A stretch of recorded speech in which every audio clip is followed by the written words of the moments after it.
एक सेठ जी थे, गांव में रहते थे। गांव में बहुत ज़्यादा उनकी प्रॉपर्टी थी, बल्कि एक बहुत बड़ी हवेली थी गांव में। जब सेठ जी के दो बच्चे हुए और जब बच्चे बड़े हो रहे थे तो सेठ जी ने अपने बच्चों की पढ़ाई के लिए गांव छोड़ दिया।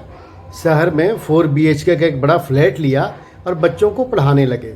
जब बच्चे पढ़ लिख कर बड़े बन गए, समझदारी आ गई और अक्लमंदी भी आ गई कि ये तेरा है, ये मेरा है, ये उसका है, तो सेठ जी के बच्चों की बीच लड़ाइयाँ होने लग गई। गांव की प्रॉपर्टी को लेकर, शहर के 4 BHK फ्लैट को लेकर अक्सर दोनों में मारपीट होती रहती। एक दिन लड़ाई कुछ ज़्यादा ही बढ़ गई, हाथापाई की नौबत आ गई। दोनों एक दूसरे का गला पकड़कर चिल्ला रहे थे, लड़ रहे थे। यह देखकर सेठ जी को बड़ी तकलीफ हुई। सेठ जी बिल्कुल सामने खड़े हो गए दोनों भाइयों के बीच और ज़ोर ज़ोर से हंसने लगे। भाइयों ने कहा कि हमारी लड़ाइयाँ हो रही है पापा, और ये आप इतने ज़ोर ज़ोर से हंस रहे हैं। तो सेठ जी ने कहा तो क्या करें, तुम इस प्रॉपर्टी के लिए लड़ रहे हो? तुमने तो अमूल्य प्रॉपर्टी देखी नहीं, सोने का खान तो देखा ही नहीं। जो सबसे कीमती चीज़ है वो आज तक तुम्हें मैंने दिखाया ही नहीं। बच्चे बोलते हैं कि तो दिखाओ ना। तो सेठ जी बोलते हैं कि ठीक है, तैयार रहना, पर ध्यान रहे दोनों के बीच लड़ाइयाँ नहीं होनी चाहिए। कल हम लोग तड़के सुबह निकलेंगे, उस अमूल्य धरोहर को दिखाने ले जाऊंगा तुम्हें। दोनों बच्चे सुबह तैयार होके और जाके बस में बैठ जाते हैं। बस में 2 ही सीट थी। जाहिर सी बात है, एक सीट पे सेठ जी बैठ जाते हैं और दूसरे सीट पे दोनों भाई बारी बारी से खड़े होते बैठते, खड़े होते बैठते, ताकि थकान किसी को नहीं हो।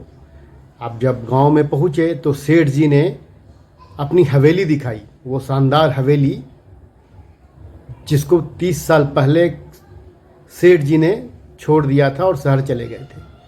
बहुत शानदार हवेली थी, पर वो हवेली के चारों तरफ कांटेदार झाड़ियाँ लगी हुई थी, सफ़ेदी झड़ चुकी थी।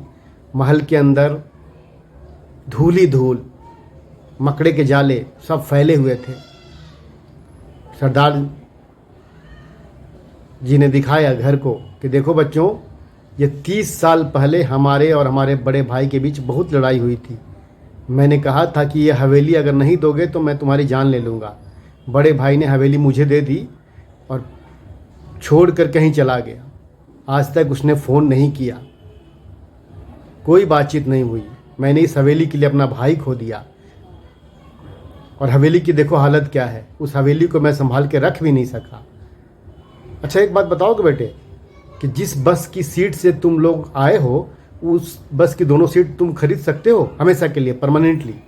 बच्चों ने कहा पापा ऐसा नहीं होता, ये सब चीज़ें बदलती रहती हैं, बस का सीट कोई परमानेंटली नहीं खरीदता।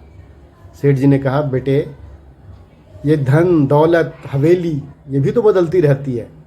दादाजी की थी, पापा की हुई, मेरी है, तुम्हारी होगी, तुम्हारे बेटों की होगी, मेरे पोतों की होगी, सब बदलते रहेंगे। तो इसको परमानेंटली खरीदने की क्यों सोचते हो कि ये मेरा है, मैं ही रखूँगा, मैं ही लेकर जाऊँगा? जानते हो, हवेली के चक्कर में, धन दौलत के चक्कर में, प्रॉपर्टी के चक्कर में हमारे परिवार हमसे अलग हो जाते हैं, रिश्ते टूट जाते हैं। अच्छा से अच्छा रिश्ता इस प्रॉपर्टी के चक्कर में हम खो देते हैं, जबकि प्रॉपर्टी हमारी नहीं रहती, बदलती रहती है। तो जो चीज़ बदल रही है उसके लिए तुम संघर्ष क्यों करते हो? जैसे बस के सीट पर तुम लोग तालमेल करके आए, एक भाई बैठता, एक खड़ा रहता, एक बैठता, दूसरा खड़ा हो जाता। क्या इस तरह से तुम इस ज़िंदगी की सफ़र को नहीं काट सकते, क्योंकि कल ये सीट किसी और को देनी है? अच्छा से अच्छा महल भवन, अच्छा से अच्छा राज भवन, परिवार के रिश्तों के बीच प्यार मोहब्बत ना हो ना तो खंडहर हो जाता है, कोई मायने नहीं रखते। ईंट पत्थर का घर मायने नहीं रखता, मायने रखते हैं इसमें रहने वाले लोग। तो 4 दिन की ज़िंदगी हम प्यार से क्यों नहीं काट लेते? संभाल के हम अपने आने वाले जनरेशन को देंगे और उनको भी कहेंगे बेटे लड़ना मत, ये टेम्परोरी है, ये भी तुम्हें किसी और को देना है जैसे मैंने तुम्हें दिया है। तो ज़िंदगी कितनी अच्छी हो जाएगी।